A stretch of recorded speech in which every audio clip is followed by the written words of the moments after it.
जाळू लागलं. सर्व त्रैलोक्य संतप्त झालं. सर्व देवांना दानवांना सर्वांना मोठी काळजी वाटली की आता काय करावं. हे जर विष शांत केलं नाही तर हे सर्व विश्वाला जाळून टाकेल.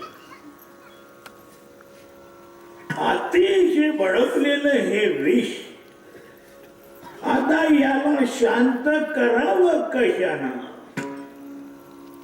कोणता उपाय करावा, काही त्यांना सूचना. शेवटी त्यांनी सर्वांनी धाव घेतली भगवान शंकराकडे. देव दानव सर्व शंकराकडे गेले आणि भगवान शंकराची विनंती केली, प्रार्थना केली. भगवान शंकराला प्रसन्न केलं. भगवान शंकर प्रसन्न झाल्यानंतर या सर्वांनी हा विषय त्यांच्याकडून मांडला. देवा हे बघा विष सर्व त्रैलोक्याला जाणून राहिले, याला शांत करण्याची गरज आहे. आता काय करावं, तुम्ही काहीतरी याला उपाय करा. भगवान शंकरांना उपाय म्हणजे एकच केला, ते सगळं विष पाचन केलं. सगळं विष प्याले. जळतं विष कंठाला लागलं तेवढं त्यांचा कंठ निळा झाला काळा. म्हणून त्यांना काय म्हणतात, निळकंठ.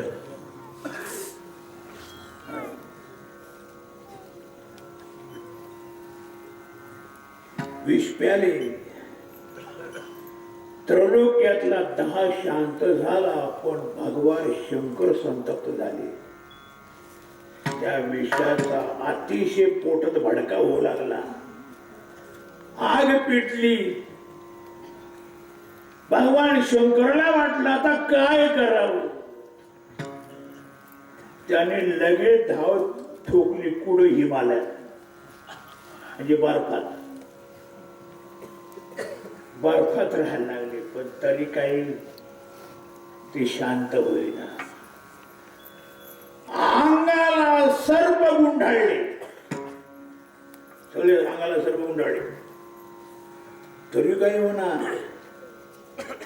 चंद्र डोक्यावर धारण केला, कारण चंद्र शीतळ असतो, तरी काही जमेना. सर्व चंदन लागला, अंगाला फासला सर्व, तरी काही होईना. आता काय करावं, या विषयापासून कसं वाचावं, काय करावं.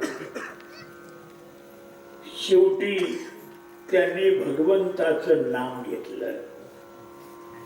झालं काय, विठ्ठल नाम 3 अक्षरे अमृत पान केले शंकरे. शिव हळाळे तापला आणि तोही तुझ्या नामे शीतळ झाला.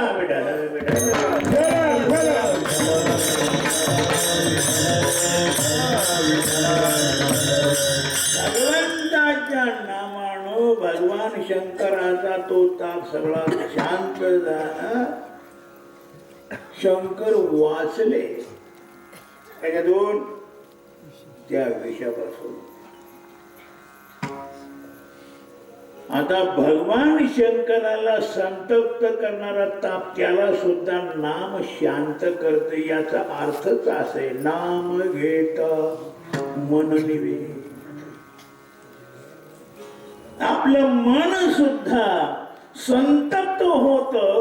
त्या संतप्त झालेल्या मनाला शांत करण्याकरता एकच उपाय, भगवंताचं नाव.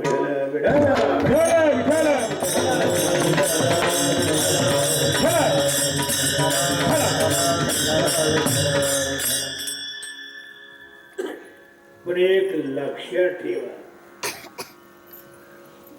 मनाला शांत करायचे ना म्हणे, हो मनाला शांत करायचं असेल तर मनापासून नाव घ्यायला पाहिजे. माणसं मनातून घेत नाही नाव. क्षणात नाव घेतात. नाम जपता आहे वै खरी आणि चित्त धावे विषयावर. तोंडानं भगवंताचं नाम घ्यायचं आणि चित्तानं मात्र विषयाचं चिंतन करायचं. असं विषयाचं चिंतन चालू असताना देवाचं नाम घेतलं तर नामाचा उपयोग काहीच होत नाही.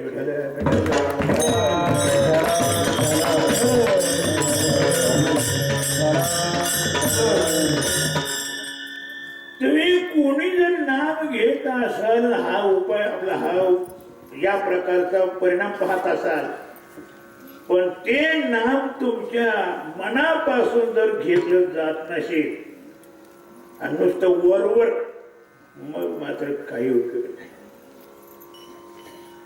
म्हणून नाम घेणार राहणं घेताना आपल्या अंतर्वृत्तीनं नाम घ्यायला पाहिजे.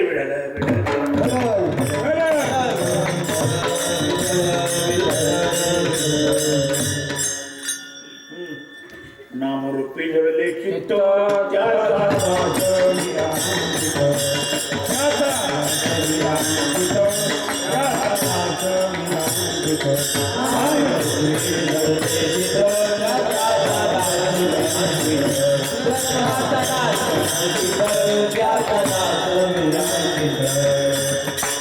चित्तापासून भगवंताचं नाम घ्यायला पाहिजे, मनापासून सेवा करायला पाहिजे. करावी ते सेवा मनेची उत्तम. मनातून केलं तर महत्वाचं आहे,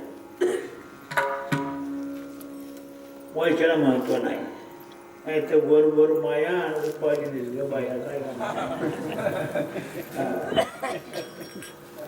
अंतःकरण पूर्वक व्हायला पाहिजे. आपण अंतःकरण पूर्वक देवाचं नाम कधीच घेत नाही. याचाच अर्थ देवाची आपण सेवा कधी करत नाही. देवाची सेवा होते केव्हा आपण अंतःपूर्वक केली तर. ती सेवा आपल्या मनातून अंतःकरणपूर्वक जर होत नसेल तर ती सेवा मानली जात नाही. आणि म्हणून मनापासून सेवा करावी. काही लोक नाईलाजाने सेवा करतात. नाईलाजाने करावी लागतात. काय करावं, नाही करायचं, आपला फटके खात खावं लागते. म्हणजे माराच्या भयानं किंवा दुसऱ्या कोणत्याही भयानं देवाचं नाम घेणं मात्र प्रेमानं घ्यावं. प्रेमानं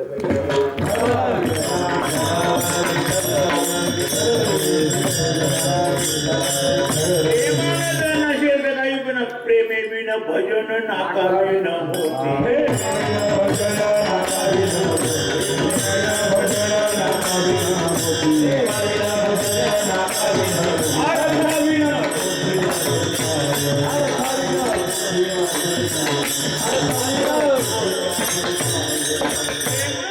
भजन करुणी काय प्रेमयुक्त अंतःकरणानं भक्ती करावी. भक्तीचं स्वरूपच हे आहे प्रेम. नारदाने म्हटले सात पश्चिम परम प्रेम रूपा. त्या उपास्याच्या ठिकाणी परम प्रेम असणं हीच भक्ती आहे. आणि ती जर आपली अंतःकरणातून होत नसेल, म्हणजे प्रेमानं जर होत नसेल तर देवाला ती सर्ती होत नाही.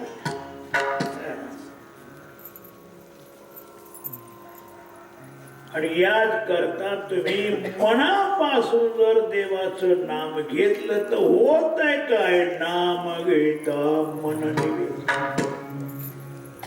मन शांत होत. शांत होत म्हणजे त्या मनामध्ये संकल्प विकल्प उठत नाही. मनाची शांतता कशात आहे? मनाची शांतता त्यात आहे. संकल्प विकल्प विरहित राहणं ही मनाची शांतता आहे.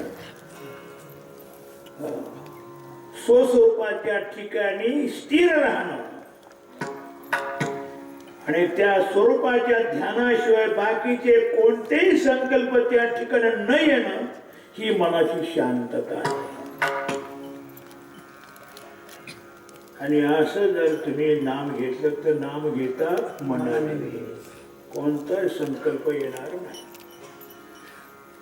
तुमच्या चित्तातून जर नाम येऊन राहिले, मुखातून नाम येऊन राहिले, सारखं चालू आहे. तैल धारावत अशी धारा चालू आहे भक्तीची. अखंड खंडिना जीवन राम कृष्ण नारायण.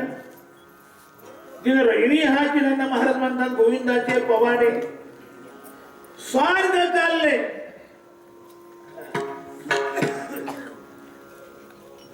पण आपलं तसं नसतं. म्हटलं जातं अखंड हरिनाम सप्ताह.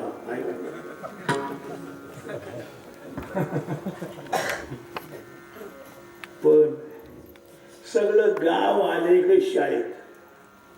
आता मंदिरात ते चालले की न चालले कोण जाणे.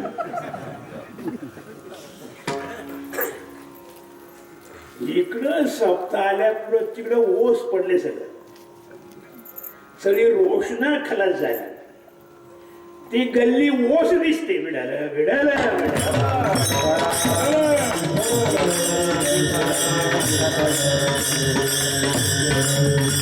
देवाच्या जवळ सप्ताह होता तर भरघोस देवाच्या भोवती माणसं होती. मंदिरात माणसं, बाहेर माणसं, इकडे माणसं, तिकडे माणसं, चौ बाजूने माणसं दिसत होती. आता कुत्र दिसत नाही का. आता शाळात आले तिकडे गेले.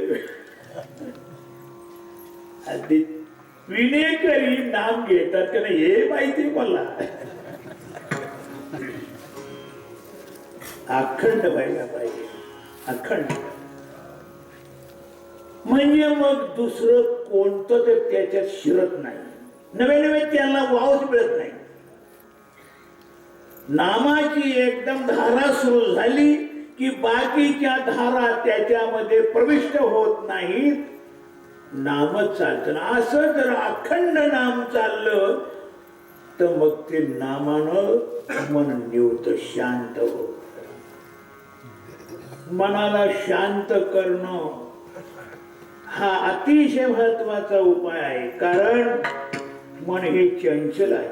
चंचलम हि मना कृष्ण पमाति बलवदृढम तस्याहम निग्रहम मन्ये वायुरी वसु दुष्करम. बहुत चपळ चंचल जाता येता नरके वेळ.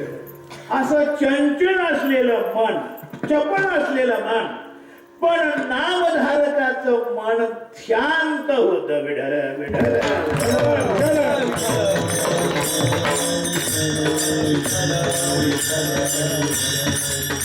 मोठा फायदा आहे. मन ताब्यात येणं, मनावर अंकुश लावणं, मनाला शांत करणं म्हणजे हा अतिशय महत्वाचा उपाय. ते शांत होतो नामानं.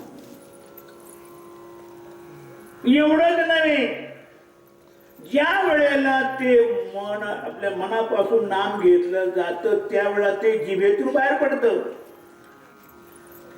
मनातून वृत्ती आज काय आधीच म्हणून आवडे ते वृत्ती गिठी आधी मनोनेची उठी मग ते वाचा गिठी कराशी. पण एकदा मनोवृत्तीतून जी नामाची वृत्ती उठली ती मनन ते नाम वाचेत आलं आणि वाचेतून जिभेतून ते श्रवू लागलं तर ते श्रवण म्हणजे काय सांगावं. जिभे अमृतची श्रवे. या जिभेच्या शेंड्यातून देवाचं नाम येणं म्हणजे अमृत श्रवण. विठ्ठल विठ्ठल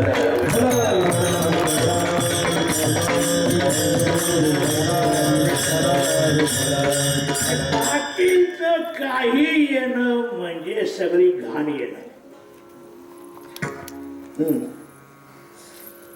दुसरं काही तुम्ही त्या तोंडातून काढलं तरी सगळी घाण.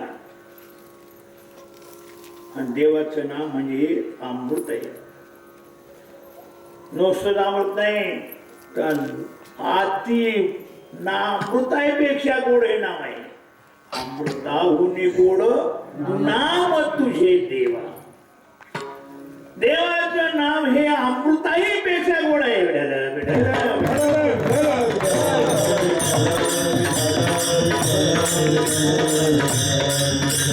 महत्वाचं आहे हे अमृत सेवताना त्याच्यातून जीवाला खरं अमरत्व प्राप्त होत. आणि स्वर्गातलं अमृत लोकांनी जर सेवन केलं तर ते सेवन करणारेही मरतात. अमर अमृत पान करती आणि शेकी तेही मरोनी जाती. त्यांना सुद्धा मरावं लागतं. कोणाला? अमृताचं सेवन करणाऱ्या देवांना. पण नामामृत जो सेवन करतो त्याला कधीच मृत्यू नाही. तो अमर होतो.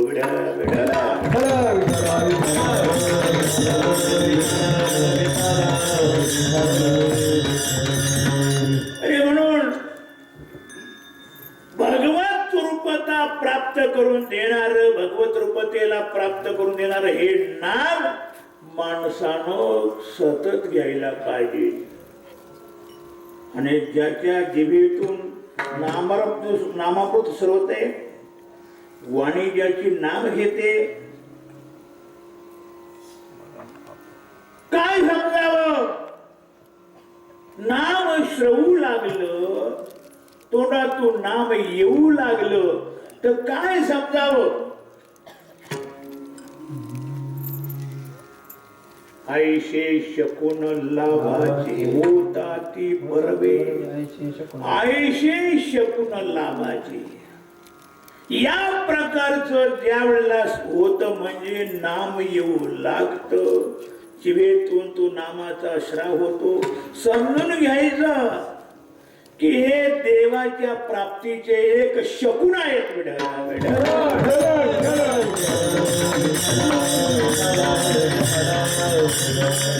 बरवे शकून, चांगले शकून, जे चांगलं फळ प्राप्त घेऊन देतात ते चांगले शकून.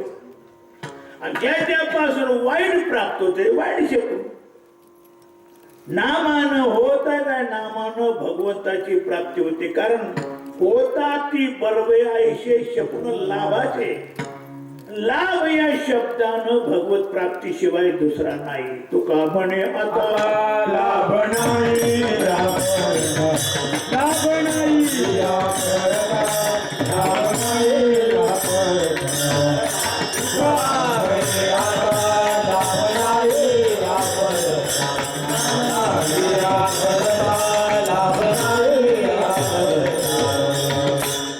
भगवंताच्या व्यतिरिक्त लाभ म्हणून दुसरं नाही. म्हणे बरोबर. मी तुम्हाला विचारतो, तुम्हाला खरं मिळालं तर त्याला लाभ समजणार की खोटं मिळालं तर लाभ समजणार? लाभ खऱ्याच्या प्राप्तीमध्ये आहे का खोट्याच्या प्राप्तीमध्ये? खऱ्याच्या प्राप्तीमध्ये. खरं कोणी? सत्य तू, सत्य तू, सत्य तू.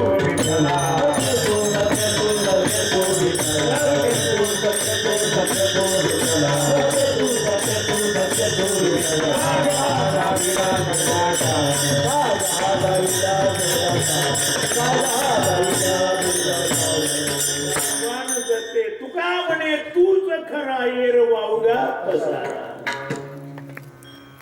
फलकट तो संसार येथे सार भगवंत. परमात्मा सच्चिदानंद आहे. म्हणजे याची प्राप्ती होण्यात लाभ आहे.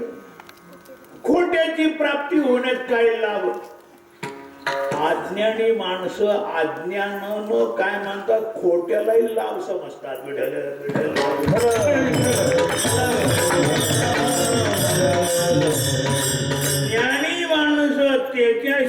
दुसरा लाभ समजत नाही. भगवत प्राप्ती होणं हा खरा लाभ. या लब्ध्वा पुमान सिद्धो भवती तृप्तो भवती अमृतो भवती आत्माराम भवती. जे प्राप्त झाल्यानंतर मनुष्य सुखी होतो, समाधानी होतो. अमृत स्वरूपमध्ये कधी त्याला मृत्यू येत नाही. स्तब्धो होती, तृप्तो होती, आनंदी होती, सगळे हे गुण येतात त्या परमात्मा लाभामध्ये. असा जो लाभ परमात्मा, त्या परमात्म्याच्या प्राप्तीचे हे शकुन आहेत.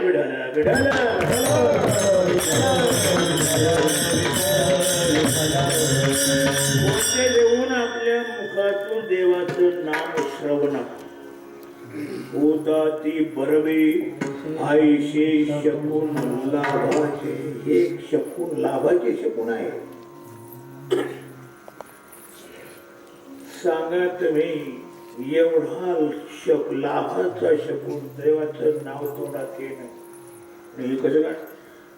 मी तुम्हाला विचारतो, तुम्ही असंख्य लोक आहात, खरं सांगा देवाचं नाव येतंय का?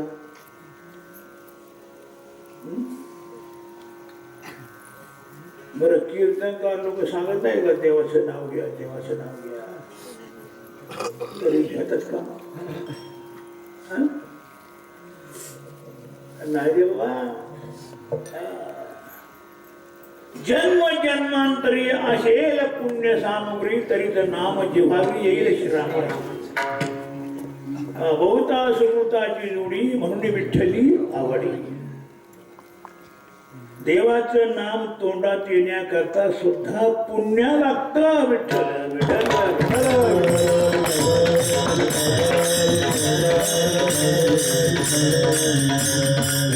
मंडळी सगळे ऐकतात तरी नाम येत नाही. आता उठून गेल्यानंतर दुसऱ्या गप्पा सुरू होती, पण नाम घेतलं कोणी? दुसरं सुरू होईल, नाम नाही घेणार. नाव येत नाही. मग जर आला तर समजून घ्यायचं याला भगवत प्राप्ती नजीक आहे. ज्याच्या मुखातून भगवंताचं नाम येतंय समजून घ्यायचं परमात्म्याची याला प्राप्ती होणार आहे. कारण हे कोणत्या लाभांश शकून आहेत? त्या लाभांश होता ती बरवे आईशे शकून लाभाचे. तो देवाच्या प्राप्तीच्या आधी निकट गेला आहे.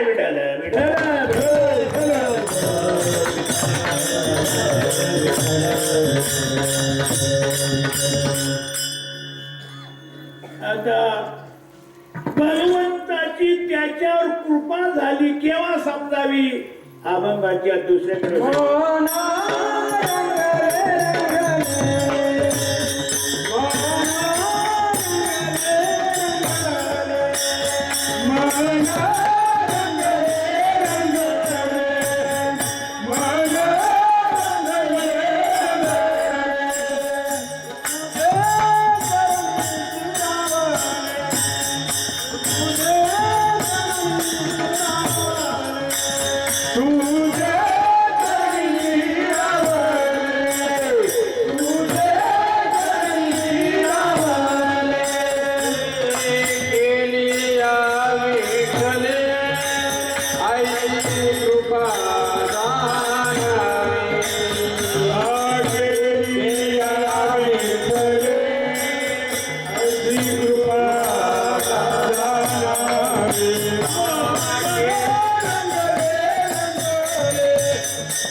त्याच्यामध्ये मन रंगलं पाहिजे. आणि रंगला मनुष्य केव्हा सिद्ध होतो ते त्याला सोडत नसेल तेव्हा. नाम सोडूशी वाटतच नाही, नाम तो सोडतच नाही. याचा अर्थच असा आला का तो नामात रंगला. पोरं खेळात रंगलेत याचाच अर्थ ती खेळ सोडायला तयार नाही. शाळेची वेळ सरून गेली, लोक सुद्धा आई आवळ्या मावळाने ए राम्या गोम्या अरे जेवण करा शाळेत जा. तरी सुद्धा ती पोरं ऐकायला तयार नाही. त्यांना जेवायची कशाची राहिलं नाही आठवण. याचाच अर्थ ते खेळामध्ये रंगलेत. अहो मानवी जीवनामध्ये भजन करायला पाहिजे नाही का. देवी दिला देव भजना गोमटा. पण इतके संसारात रंगलेत का त्यांना देवाचं भजन आठवतच नाही. यामध्ये रंगला संसार रंगला नाही. मानवी जीवनातलं आद्य कर्तव्य भगवंताचं नाम घ्यायला पाहिजे, नाम यायला पाहिजे. येतं यांच्यात इतके संसारात रंगतात त्यांना आठवतच नाही देवाचं नाव घ्यायचं. हा आनंदी पंढरी आठवत नाही. वारी सुद्धा करतात देवाचं दर्शन झालं बरोबर नाही, दुरून येतलं गर्दी जास्त लागायचं नाही नाही तेवढी वेळ नुसतं देवा.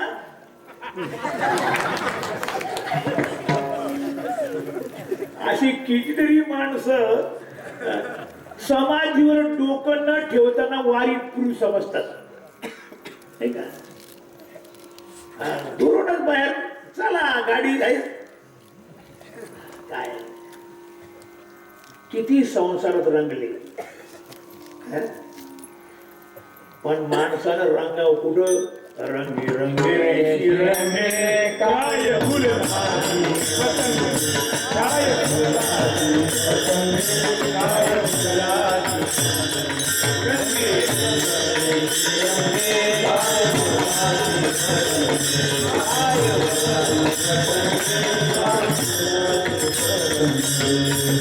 हा नाशिवंत संसार याच्यात एवढे रंगून गेलात. परमात्म्याचं नाव सुद्धा तुम्ही घ्यायला तयार नाही. काय सांगा. आणि वास्तवात ते नाव तर घ्यायला पाहिजे. नर देह दुर्लभ जाणा तुम्ही वासुदेव वासुदेव म्हणा. वासुदेव वासुदेव का म्हणा तर बाबा तुम्ही नरदेवाला आला तो मिळणार नाही. आणि इतर जन्मात गेल्यानंतर तुम्हाला ते वासुदेव म्हणता येणार नाही. वासुदेव वासुदेव शतवर्षाची गणना तुम्ही वासुदेव वासुदेव म्हणा. एकदा हे संपुट आलं ते तुम्हाला पुन्हा वासुदेव म्हणायची संधी मिळणार नाही. वासुदेव म्हणा पण म्हणत नाही. इतके संसारात रंगून गेली माणसं याचाच अर्थ असा आहे की त्यांना आठवत नाही. आठवलं पाहिजे, रंगला पाहिजे. कसं त्या नाम नुसतं घेणं तितकं महत्वाचं नाही, त्याच्या रंगणं अधिक महत्वाचं आहे.